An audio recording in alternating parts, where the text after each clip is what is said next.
যদি নির্বাচন বানচালের প্রথম কোনো অ্যাক্টিভিটিস আসে, আপনারা শাহজাহানপুরে নজর রাখবেন। মির্জা আব্বাসের বাসা থেকে প্ল্যান হওয়ার সম্ভাবনা আছে। তারেক রহমান তো লন্ডনে আগে হলে ভারতের সাথে চুক্তি করেছে, তারপরে বাংলাদেশে নেমেছে। তো সবাই আমার বলছে ওর বিরুদ্ধে কিছু বলার নাই, ও এমনি 12 তারিখে যাবে। এই পচা মাল নিয়ে কিছু বলার দরকার নাই। আওয়ামী লীগ একটি খুনি সংগঠন, এটা ভারতীয় সংগঠন। তারেক রহমান কি ভারতীয় সংগঠনকে বাংলাদেশে ঢুকাতে চায়? অনেকে বলে তারেক রহমান ভাই কি, উনি একটা দলীয় প্রধান, আরো 10টা এরকম বাংলাদেশে আরো 20টা দল আছে। তো এই জন্য আবার বলে বসে নাকি যে ঢাকা বিশ্ববিদ্যালয় একটা ঢাকা বিশ্ববিদ্যালয় বানাইতে চায়, ওটা ছাত্র দলের জন্য বানাইতে চায়। এবং বিএনপি একটা ওই যে 1 কোটি কর্মসংস্থানের কথা বলবে, তারা করতে চায় বাংলাদেশে। আমরা চাঁদাবাজদের কোনো কর্মসংস্থান করতে দিব না ইনশাআল্লাহ বাংলাদেশে। যদি আপনাকে একটা চাঁদাবাজ টাকা, আমি ওটা খাইলে তো সমস্যা হবে আমার।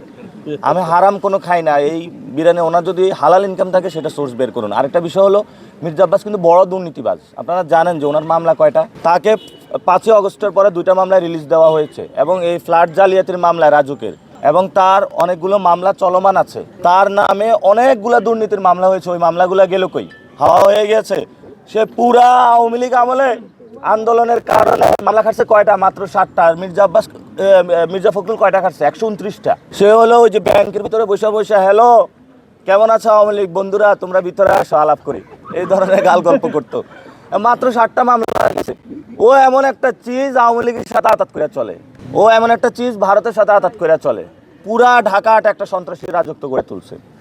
তো সবাই আমার বলছে ওর বিরুদ্ধে কিছু বলার নাই, ও এমনি 12 তারিখে যাবে। এই পচা মাল নিয়ে কিছু বলার দরকার নাই। মির্জা ফখরুল ভাই, ওনার বউ আমারে বলছে উনি অনেক কষ্টে রাজনীতি করে, বাড়ি বিক্রি করে প্রফেসরগিরি করে অনেক কষ্টে রাজনীতি করে। আর সে দেখেন কোথায় মির্জা ফখরুল, কোথায় মির্জা আব্বাস, আবার দুজন স্থায়ী কমিটিতে। আমাদের ইনকিলাব মঞ্চের উপরে হামলা হয়েছে নির্বাচন বানচাল করার জন্য, এবং আরও অনেক জায়গায় ষড়যন্ত্র তারা করতেছে। এবং যদি নির্বাচন বানচালের প্রথম কোনো অ্যাক্টিভিটিস আসে, আপনারা শাহজাহানপুরে নজর রাখবেন। মির্জা আব্বাসের বাসা থেকে প্ল্যান হওয়ার সম্ভাবনা আছে। ওই বাসাটা মোটে আমি মনে করি আইন শৃঙ্খলা বাহিনী, গোয়েন্দা বাহিনী অনুসন্ধান করা উচিত, তল্লাশি করা উচিত। ওইখানে কোনো অস্ত্র থাকতে পারে, কোনো ষড়যন্ত্র হতে পারবে নির্বাচন বানচালের উদ্দেশ্যে। এবং ওইখানে বোরকা আছে কিনা, বোরকা আব্বাসের বাসা বোরকা খোঁজা প্রয়োজন।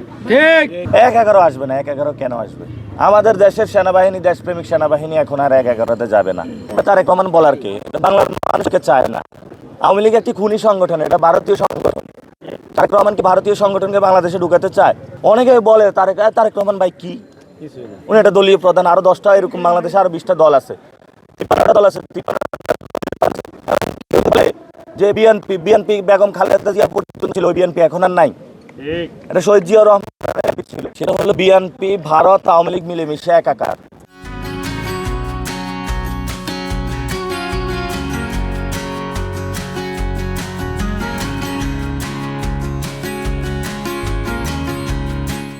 এটা কিন্তু আমি বলতেছি বিএনপি ভারত আওয়ামী লীগ মিলেমিশে একাকার। তারা বাংলাদেশ ধরনের কোনো সত্যবাদ এবং ফেসিবাদের বিরুদ্ধে লড়াইটা চলবে।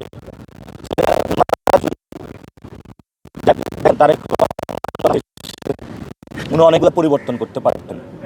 ওনারাই তো এখানে 100 সিটে নারীদের নির্বাচন করার কথা ছিল, সে জিনিসটা হলো না। তারেক রহমান তো লন্ডনে আগে হলে ভারতের সাথে চুক্তি করেছে, তারপরে বাংলাদেশে নেমেছে। তো আমরা কোনো ভারতীয় এই শক্তিকে বাংলাদেশে